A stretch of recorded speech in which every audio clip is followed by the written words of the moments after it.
আসসালামু আলাইকুম, সবাইকে স্বাগত জানাচ্ছি মাদার কুকিং চ্যানেলে। আজকের ভিডিওটা থাকছে একটি সিম্পল কিন্তু সুপার টেস্টি বাঙালি রেসিপি সিম ভর্তা। বাইরে থেকে যতটা সাধারণ মনে হয়, খেতে কিন্তু ঠিক ততটাই অসাধারণ। অল্প সময়ে অল্প উপকরণে কিভাবে পারফেক্ট টেস্টের সিম ভর্তা বানানো যায় সবকিছু ধাপে ধাপে দেখাবো এই ভিডিওতে। আপনি যদি গরম ভাত আর ভর্তার কম্বিনেশন পছন্দ করেন তাহলে এই ভিডিওটা আপনার জন্য মিস করা উচিত নয়। চলুন শুরু করা যাক আজকের রেসিপি। সিম ভর্তা করার জন্য আমি এখানে 250 গ্রামের মতো সিম নিয়েছি। এখন আমি এই সিমগুলোকে খুব ভালোভাবে বেছে নেব।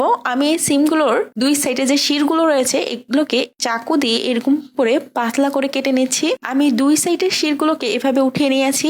এখন আমি সিমটার মাছ বরাবর এভাবে কেটে নিচ্ছি। তারপর যদি আপনাদের মনে হয় সিমে পোকা আছে কিনা তাহলে একটু ফাটিয়ে দেখে নিতে পারেন সিমের ভিতরে কোনো পোকা আছে কিনা, অথবা সিমটাকে লাইটের দিকে ধরেও দেখতে পারেন যে এর মধ্যে কোনো পোকা আছে কিনা। এভাবে আপনারা চেক করে নেবেন। আমি এভাবে কিন্তু সবগুলো সিম কেটে নিয়েছি।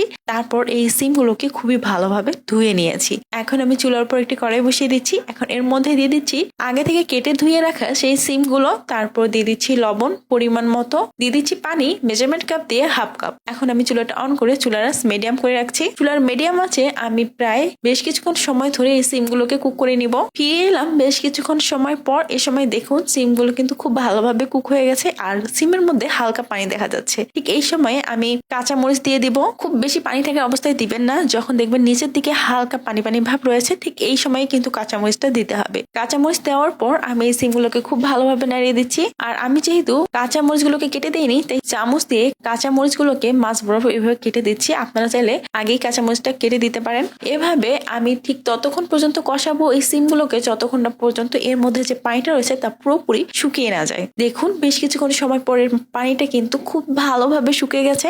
এখন আমি চুলাটা অফ করে দিচ্ছি আর এই সিমগুলোকে ঠান্ডা করে নিব। এই সময় কিন্তু সিমগুলো খুব ভালোভাবে ঠান্ডা হয়ে গিয়েছে। এখন আমি একটা মিক্সার নিয়েছি। এর মধ্যে সিদ্ধ করা সিম আর কাঁচামরিচগুলো দিয়ে দিচ্ছি। তারপর দিয়ে দিচ্ছি ধনিয়া পাতা। আমি অল্প পরিমাণে ধনিয়া পাতা এর মধ্যে দিয়ে দিয়েছি। এখন আমি এগুলো খুব ভালোভাবে ব্লেন্ড করে নিব। আমি বেশ কিছুক্ষণ সময় ধরে এগুলোকে খুব ভালোভাবে ব্লেন্ড করে নিয়েছি। এ সময় দেখুন খুব সুন্দর একটা স্মুথ পেস্ট রেডি হয়ে গেছে। এখন আমি চুলার উপর একটি কড়াই বসিয়ে দিচ্ছি। তারপর দিয়ে দিচ্ছি সরিষার তেল 2 টেবিল চামচ, দিয়ে দিচ্ছি শুকনো মরিচ 4টি। এখন আমি চুলার মিডিয়াম আঁচে এই শুকনো মরিচগুলোকে ফ্রাই করে নিব। যখন দেখবেন শুকনো মরিচ থেকে হালকা ঘ্রাণ ছাড়তে শুরু করে দিয়েছে তখন এর মধ্যে দিয়ে দিচ্ছি রসুন কুচি 1.5 টেবিল চামচ, দিয়ে দিচ্ছি আদা কুচি 1 টিস্পুন। এখন আমি প্রায় 30 সেকেন্ডের মতো সময় চুলার মিডিয়াম আঁচে আদা রসুন গুলোকে ফ্রাই করব। 30 সেকেন্ড পর এর মধ্যে দিয়ে দিচ্ছি পেঁয়াজ কুচি 1/4 কাপ, দিয়ে দিচ্ছি লবণ। আমি এই সময় লবণের পরিমাণটা একটু কম দিচ্ছি, যেহেতু আমি সিমের মধ্যে আগে থেকেই লবণ দিয়েছি তাই এই সময় লবণের পরিমাণটা একটু কম দিতে হবে। শুধুমাত্র পেঁয়াজ আর রসুনের জন্য লবণটা দিলেই হবে। এখন আমি এগুলোকে অনবরত নাড়িয়ে নাড়িয়ে খুব ভালোভাবে ফ্রাই করে দিব। আমি বেশ কিছুক্ষণ সময় ধরে এই পেঁয়াজ রসুন আদা এগুলোকে ফ্রাই করে নিয়েছি। আর এ সময় দেখুন পেঁয়াজ রসুন আর আদার মধ্যে ব্রাউন কালার চলে এসেছে। যখন পেঁয়াজটা এরকম ব্রাউন হয়ে আসবে তখন কিন্তু আর বেশি সময় ভাজা যাবে না। এই পর্যায়ে দিয়ে দিতে হবে আগে থেকে তৈরি করে রাখা সিমের পেস্ট। সিমের পেস্টটা দেওয়ার পর আমি এগুলোকে খুব ভালোভাবে নাড়িয়ে দিচ্ছি। এখন আমি অনবরত নাড়িয়ে নাড়িয়ে এটাকে রান্না করব। আর সিমের পেস্টের মধ্যে যে একটা পানি রয়েছে তা অনেকটা শুকিয়ে নিব। যখন দেখবেন কড়াই থেকে নিজে নিজেই এই সিমের ভর্তাটা এভাবে উঠে আসতেছে তখন চুলাটা অফ করে দিতে হবে।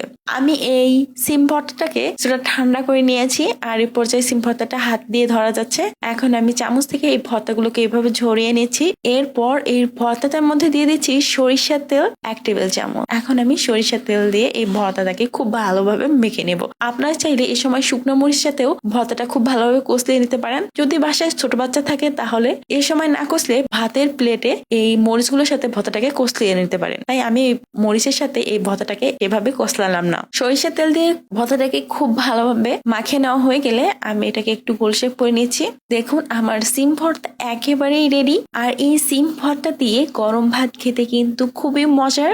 আপনারা চাইলে রুটি বা পরোটার সাথেও এই সিম ভর্তা খেতে পারেন। তো প্রিয় দর্শক, এই ছিল আমার আজকের রেসিপি। যদি আমার এই রেসিপিটা আপনাদের কাছে ভালো লেগে থাকে তাহলে অবশ্যই লাইক কমেন্ট আর শেয়ার করতে ভুলবেন না। দেখা হবে নেক্সট ভিডিওতে। ততক্ষণ পর্যন্ত আমাদের সাথে থাকুন। আল্লাহ হাফেজ।